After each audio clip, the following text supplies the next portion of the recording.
അഭിമന്യ Jacob Thoomkuzhy പിതാവ് കാലയവനയ്ക്കുള്ളിൽ കടന്നു പോകുകയാണ്.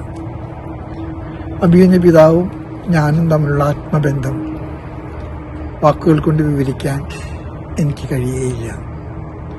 പിതാവിനെ ഞാൻ കണ്ടിട്ടുണ്ട്, കേട്ടിട്ടുണ്ട്.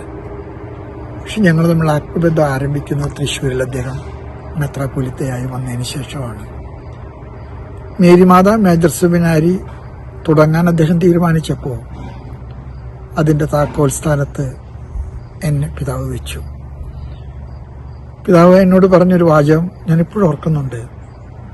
ഞാൻ ചോദിച്ചു, പിതാവ്, എന്നേക്കാൾ പ്രഗത്ഭരായിട്ട് ധാരാളം പേര് നമ്മുടെ ഇടയിലുണ്ടല്ലോ. അല്ല അച്ഛാ, മറ്റുള്ളവരെ ചേർത്ത് പിടിച്ചുകൊണ്ട് മേരിമാത കൊണ്ടുപോകണമെന്നാണ് എൻ്റെ ആഗ്രഹം. അത് അച്ഛന് സാധിക്കും. എന്നെ വിശ്വസിക്കുകയും ഒരുപാട് ഇഷ്ടത്തോടുകൂടെ പ്രോത്സാഹിപ്പിക്കുകയും ചെയ്ത പിതാവ് പലപ്പോഴും എനിക്ക് തോന്നിയിട്ടുണ്ട് എന്നോടാണ് ഏറ്റവും കൂടുതൽ സ്നേഹമെന്ന്. അതെൻ്റെ അനുഭവമാണെങ്കിൽ മറ്റാർക്കും ആ അനുഭവം കിട്ടാതെ പോയിട്ടില്ല. എല്ലാവരോടും വ്യക്തിപരമായിട്ട് ഇടപെടുന്നൊരു മനുഷ്യൻ. പിതാവ് ഒരുപാട് ഹോംവർക്ക് ചെയ്യുന്ന ഒരാളാണ്. ഞാനൊരിക്കൽ പിതാവ് മുറിയിൽ ചെന്ന് കണ്ടപ്പോൾ ഒരു വലിയ ആൽബം വെച്ചിട്ട് എല്ലാ അച്ഛന്മാരുടെ ഡീറ്റെയിൽസ്, അപ്പൻ്റെ പേര്, അമ്മയുടെ പേര്, ഇരുന്ന ഇടവക എല്ലാം അദ്ദേഹം കുറിച്ച് വെച്ചിട്ടുണ്ട്.